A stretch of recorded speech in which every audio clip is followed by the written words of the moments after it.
Minut ja, des que la secretària d'Enrique Sterling els ha acompanyat a la sala de reunions. Bonica noia, per cert, morena i enrojolada, amb aquella mescla justa de sofisticació i naturalitat de les nenes bé. Portava un vestit, jaqueta, ajustat, rosa pal, que la Clara no hauria pogut permetre's ni en somnis, i ha deixat a l'aire un perfum a gessamí, la marca del qual encara no ha aconseguit identificar.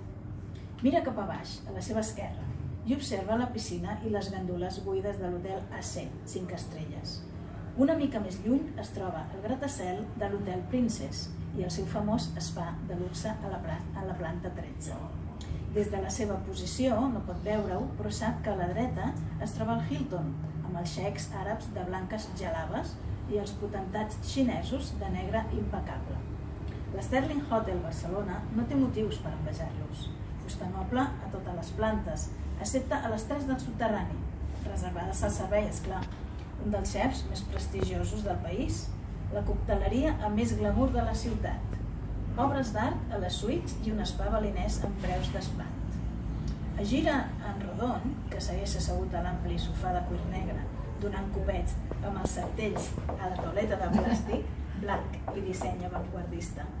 L'inspector no ha tocat els croissants minúsculs, però no ha deixat de servir-se cafè. L'Àlex n'ha comptat almenys 4 tasses. Ell ha preferit abstenir-se i temperar els nervis. Enric Sterling és un home poderós, un pas en fals i tota la investigació podria veure's compromesa.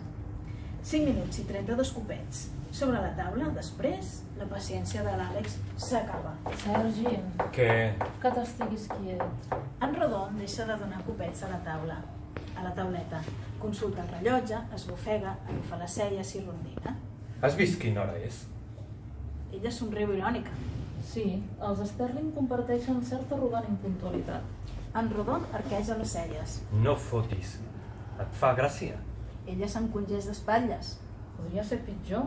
Almenys aquest no ens té esperant en un spa a 38 graus de temperatura, oi? En Rodon somriu, agafa un mini croissant, se'l porta a la boca, sembla agradar-li. Doncs també tens raó. Reconeix, i n'agafa un altre. L'Àlex s'asseu a la seva dreta, li dona un cop de colze amistós. Recordes? Eres allà, tot suat, amb la jaqueta. Semblaves Humphrey Bogart, aquella pel·lícula en blanc i negre. Potser si et posessis el barret negre. En Rodon somriu. Ah, sí? De debò? I la mira directament als ulls. L'Àlex es queda un moment allà, atrapada a les pestanyes llargues, la corba ferma de la cella i uns ulls negres que es fan més profunds. Ara sent aquella mirada capbussant-se al seu interior, càlida, interrogant. Bueno, doncs aquí tenim un fragment del capítol 10. Voleu que fem l'11? Si voleu. Vale, doncs fem l'11. Ara comencem el capítol 11, Tanatori de les Corts. Pàgina 145. Bueno, 152. Ara saltem a... L'Àlex s'apropa a la paret de vidre que separa els morts dels vius i toca lleument amb la punta dels dits. Està gelada. Per un moment pensa en la cambra frigorífica a la qual tornarà el cos de la Susana aquesta nit, una vegada més. Sent un calfred. Fa segles que no li resa res a ningú, però encara pot fer alguna promesa. El que seré, Susana. Es retira una mica i nota la presència d'algú més en aquesta sala. A la seva dreta, només 1 o 2 passos enrere, hi ha una dona jove enfundada en un vestit negre cenyit. Un recollit senzill deixa caure banda i banda del rostre diversos rínxols d'un ros daurat. La llum tènua ressalta les pestanyes llargues i espesses, els pomos esmolats, el subtil glos rosa als llavis. La desconeguda la saluda amb una lleu inclinació de cap i s'hi apropa una mica més. J'adore, de Dior, pensa l'Àlex. L'Àlex respon a la seva salutació i li pregunta si coneixia la Susana, si eren amigues. Molt amigues, i tant. Li respon. Des que érem unes nenes. Els dec molt a la família Sterling. I admiro l'obra de la Susana. Era excepcional, única. Tenia un do. Va ser ella, de fet, qui em va convidar a presentar la meva exposició al seu museu. Potser l'ha vist, Es diu El mite i la màscara. Doncs no l'he vista. Respon l'Àlex. La desconeguda somriu. Si vol, puc fer-li una visita guiada. Em dic Natàlia Cendra.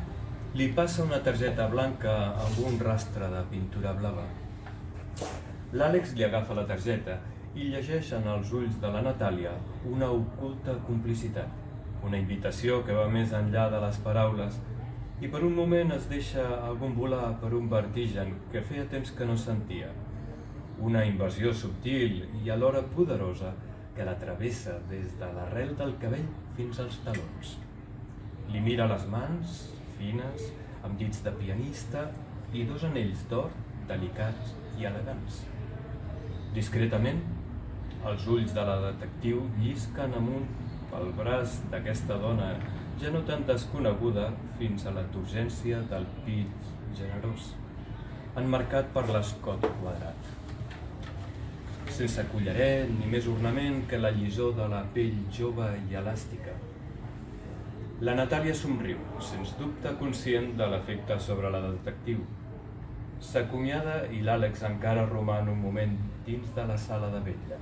Caram, noia, això es posa cada cop més interessant. Doncs bé, ja he fet la lectura. Molt bé, moltes gràcies. Gràcies. Si voleu preguntar-li alguna cosa Sí. a l'autora o, bueno, si no, Si vols doncs... preguntar...